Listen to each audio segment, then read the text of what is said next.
منصور دوانقی نے رات کا وقت تھا، امام جعفر صادق کے گھر کو آگ لگوا دی.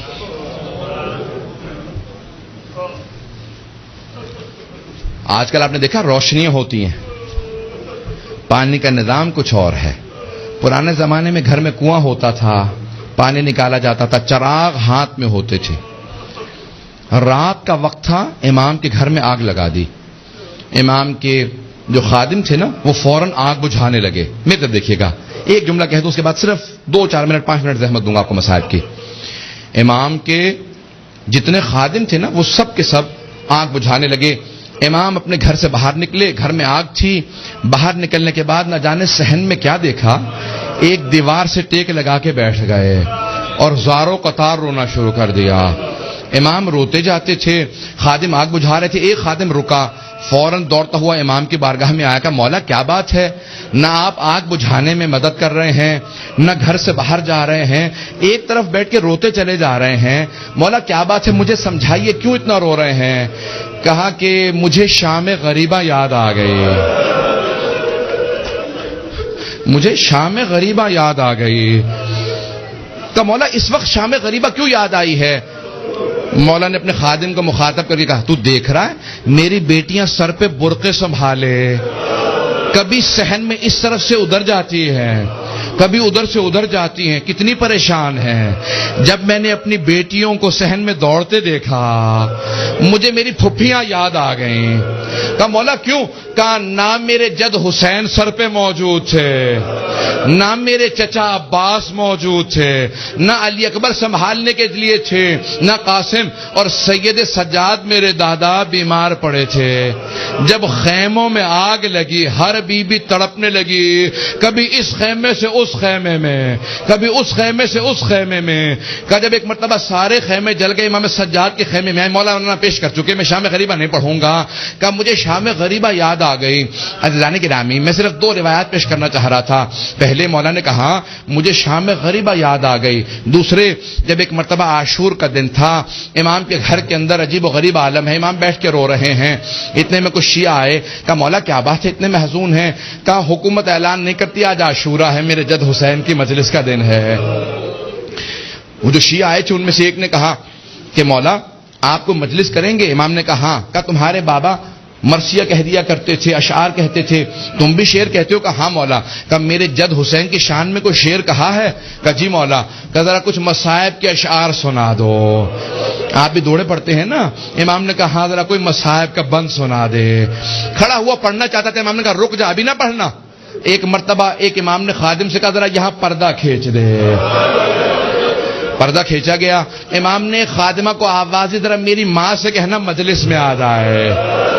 امام کی والدہ کا نام جانتے ہیں نا سب، حضرت ام فروا. سب جانتے تھے امام کی والدہ حضرت ام فروا ہیں. امام نے خادمہ کو آواز میری ماں سے کہہ دے میرے جد کی مجلس ہو رہی ہے، مجلس میں آ جائیں. میری بیٹیوں کو آواز دے دو، میری بہنوں کو بلا دو. سب پردے کے پیچھے آ کے بیٹھ گئے. امام نے کہا اب مصائب شروع کر دے. اس نے مصائب پڑھنا شروع کیا.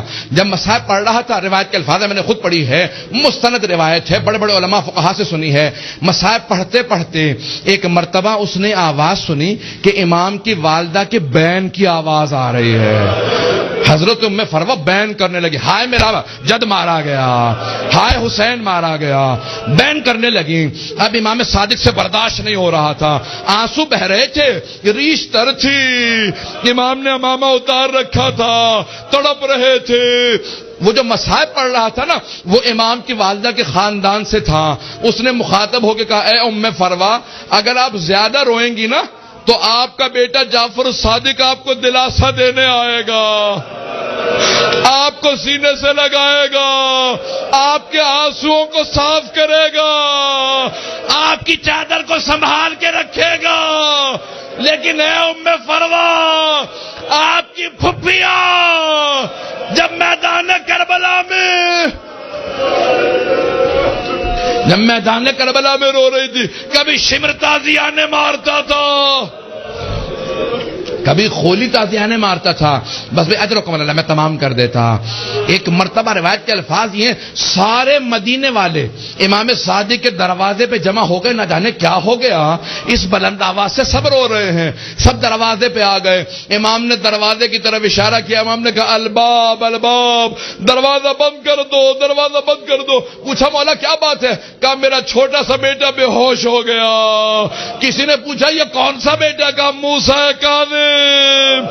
امام موسیٰ کاظم بھی برداشت نہیں کرتے تھے میری پھپھیوں کے مصائب اس طرح سے بیان کیے جائیں. رونے کے اوپر پابندی تھی. اجرکم اللہ. بس بھائی میں نے تمام کر دیا. ایک روایت کے چند جملے پیش کروں گا. آج کس کو پرسہ دیں گے؟ آپ نے امام صادق کی مجلس رکھی ہے نا، دو اماموں کو پرسہ دیں گے. ایک 12ویں امام علیہ السلام کو پرسہ دیں گے، اور ایک اس امام کو پرسہ دیں گے جس کا جنازہ پل بغداد پہ پڑا رہا. امام زمانہ کہتے ہیں میرا سلام و میرے جد موسیٰ کاظم پہ، کہ جس کا جنازہ اٹھانے کے لیے 4 مزدوروں کو پیسے دیے گئے. 4 مزدوروں نے پیسے لیے، جنازہ اٹھایا. کہا 5واں ان کے سامنے چلتا جاتا تھا اور نعرہ لگاتا جاتا تھا ماتا امام الرفضہ، رافضیوں کا امام مر گیا. کہا جب پل بغداد میں دھوپ میں لاشا پڑا تھا امام رضا پہنچے. کہا ہٹ جاؤ میرے غریب بابا کے لاشے پہ، میں مدینے سے آیا ہوں. آج ذرا مل کے کہیں گے اے مولا آپ کو پرسہ دینے آئے. کس کا؟ صادق آل محمد آپ کے بابا کا. پیش کروں؟ آخری جملے سن لیجئے. بس بھئی منصور دوانقی ملعون نے امام کو زہر بھجوایا. کیسے دلوایا؟ جب ایک مرتبہ سادات حسنی کو گرفتار کرنے لگے، 60 سے زیادہ ایک مرتبہ سادات کو گرفتار کیا. امام کے کان میں آواز پڑی. محلہ بنی ہاشم اکٹھے تھا نا، سارے بنی ہاشم اکٹھے رہتے تھے. امام کے کانوں میں آواز گئی. کہا ارے ان سادات حسنی پہ اتنے پہلے ظلم ہو چکے ہیں، دوبارہ انہیں قید کیوں کیا جا رہا ہے؟ امام اپنے گھر سے باہر نکلے. سر پہ امامہ نہیں تھا، پاؤں میں نالین نہیں تھے. بڑی تیزی سے آگے بڑھتے ہوئے امام نے روکنا شروع کیا. کہا رک جاؤ. سب کے ہاتھوں میں زنجیریں تھی، پاؤں میں بیڑیاں.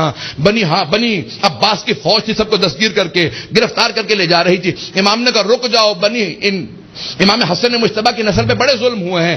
ایک مرتبہ کسی ملعون نے ایک تازیانہ اٹھایا. تازیانہ اٹھانا تھا، امام کی پشت پہ تازیانہ مارا. امام کا کرتا چاک کیا اور دوبارہ 2-3 تازیانے مارے. امام زمین پہ آئے. اس وقت امام بزرگ تھے. بس میں اس سے زیادہ نہیں پڑھ سکتا. امام نے پلٹ کے ایک مرتبہ ایک جملہ کہا کہ ہم نہیں چاہتے ہمارے جد کے حرم میں خون بہایا جائے، اس لیے ہم اپنے شیعوں کو جنگ کی اجازت نہیں دیتے. تم اس بات کا ناجائز فائدہ اٹھاتے ہو. ایک مرتبہ کسی نے کسی تازیانے کے اندر زہر ملایا. بس امام کا جو زخم تھا اسی زخم کے اوپر تازیانہ لگا.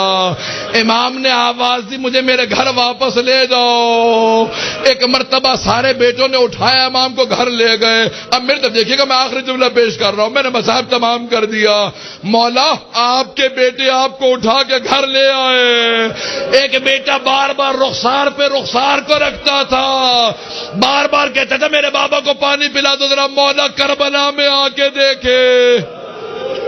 ایک 72 کے لاشیں اٹھا کے لانے والا بھوکا پیاسا ذوالجناح کی پشت سے زمین پہ آ رہا ہے.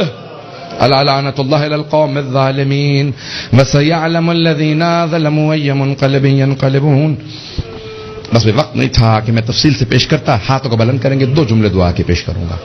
پروردگارا، واسطہ امام جعفر صادق کے اس تابوت کا بڑی تعظیم سے اٹھایا گیا.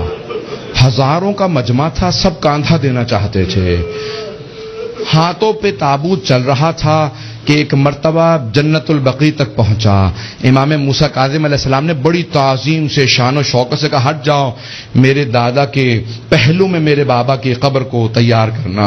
بڑی تعظیم سے قبر مطہر میں اتارا گیا. میرا دل کہتا ہے کہ امام صادق بہت رو کے کہتے ہوں گے اے میرے بیٹے موسیٰ کاظم، آج بڑی تعظیم سے مجھے تو دفنا دیا، لیکن میری نگاہوں میں آج بھی میرے جد حسین کا لاشا ہے کہ میرے دادا سید سجاد لاشے کے ٹکڑوں کو کیسے جمع کر رہے تھے.